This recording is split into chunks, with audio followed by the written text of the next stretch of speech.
you very much, and thank everybody for being here.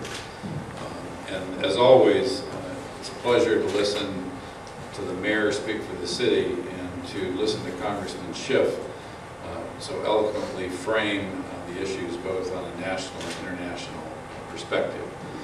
And on a very personal level, I'd like to thank the Congressman for the work that he has done year after year after year to ensure recognition of the Armenian genocide. Your work has not gone unnoticed. When Judge Nelson asked me to be here, I was quite honestly not sure why she wanted me to do that. You had a congressman and a mayor who could eloquently speak to this issue, and it wasn't my intention to say anything. I was not sure what a police chief could add to what's already been said. But it occurred to me as I watched the video and I listened to people speak.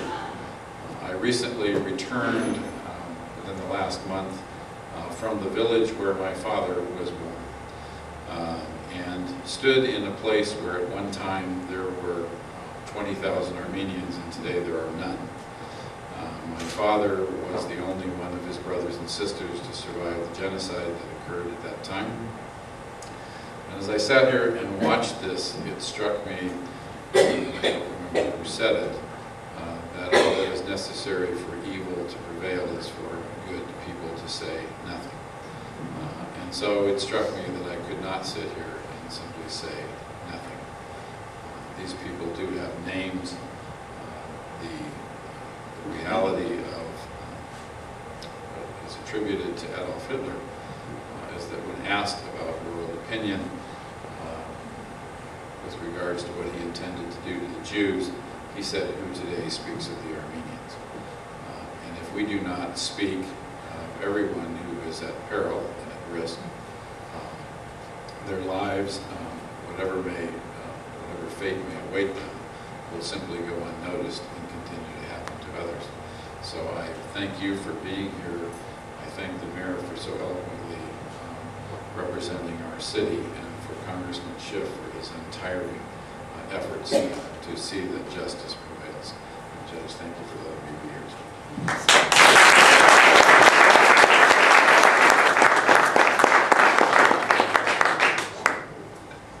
Some of our honored guests have other appointments, and so I would like to move immediately to comments or questions from the audience. But before I do that, I want to make one more introduction, and that is of Najiba Saeed Miller. Najiba, would you please stand?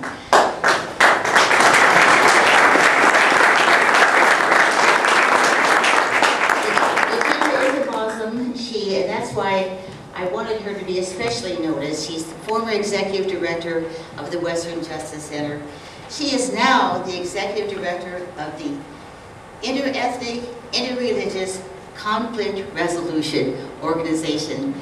And we deal in many interfaith sessions with various communities and various religions. And Najiba is a strong supporter of the Baha'i cause, as we are a very strong supporter of all the good work the Muslims are doing in this country. Right now, though, let me pause a moment so that we have the benefit of your asking or making comments while our guests are here.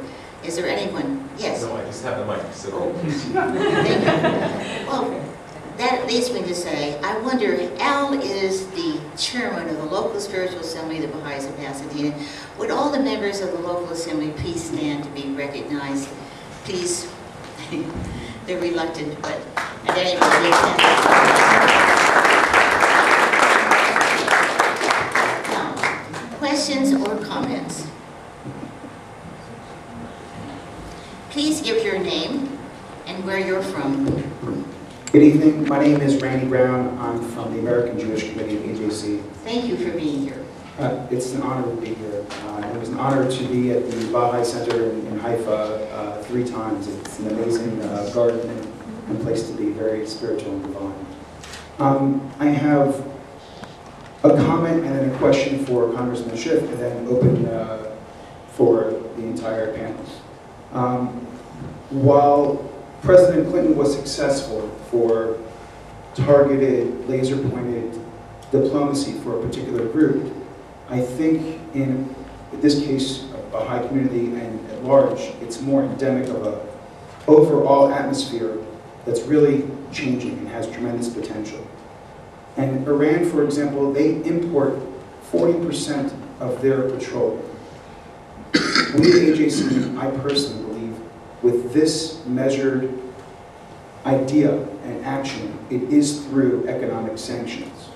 And I would ask Congressman Schiff what he thinks how economic sanctions will work in this particular case, and I would open it up to the panel. There are other communities, including Los Angeles County, who have divested their pension and community funds for companies doing more than $25 million of commerce with the petroleum industry. So I'll close with this and thank you for your time. My opinion is that if we are able to cripple its economy, there is enough surgence of human rights and goodwill within the government that reforms can take place. So I think it's a critical time that in this particular instance that economic sanctions is the remedy. Thank you for your question, Congressman Schiff. Well, thank you very much for the question, and after last night's town hall I had on healthcare, it's a pleasure to get any friendly question. You make an excellent point, and also draw an interesting parallel to the North Korea situation. One of the things that the Obama administration and Secretary Clinton were very careful to do in the situation in North Korea was not link the continued incarceration of these journalists with the nuclear issue. They didn't want the journalists to become a pawn in the nuclear discussions, which wouldn't be good for the nuclear discussions and certainly wouldn't be good for the two journalists. I think the same situation, there's a similarity there with the situation in Iran. We don't want the persecution of the Baha'is generally or the incarceration of these 7 to be a nuclear bargaining chip. If it becomes that, I think their fate becomes much more uncertain and probably their detention far longer. The sanctions you mentioned, I support, but for a different reason. I think that they're an important part of the stick to be provided along with a carrot in terms of Iran's nuclear program. Iran has responded to sanctions, and it's going to take, I think, very forceful and much more effective diplomatic efforts as well as a more successful international strategy of sanctions. And going after their refined petroleum is the way to hit them where it hurts. They obviously have massive natural resources, but they don't have refining capability. Now, this is a particularly, obviously, very delicate time in terms of our relationship, what we do vis-a-vis Iran. And this is what makes the situation involving the Baha'is so complicated for us. And that is that the hardliners, the Ahmadinejads and their ilk, their whole case to the country right now is that these demonstrations, the civil unrest, is being basically prompted by, it is the work, the tool of these foreign interests. Now, the primary boogeyman they've chosen is Great Britain. And I think it's because they don't know what to do with Barack Obama. It's been very difficult for them to paint him as the great Satan. He is probably far more popular in Iran than Ahmadinejad. So I think they're afraid of going after Obama directly, and therefore they're going after an even older enemy of theirs, the British. But we don't want to play into the hardliners' hands. So I think we need to be careful of what we do so that we don't strengthen the hands of the people we don't want to see prevail.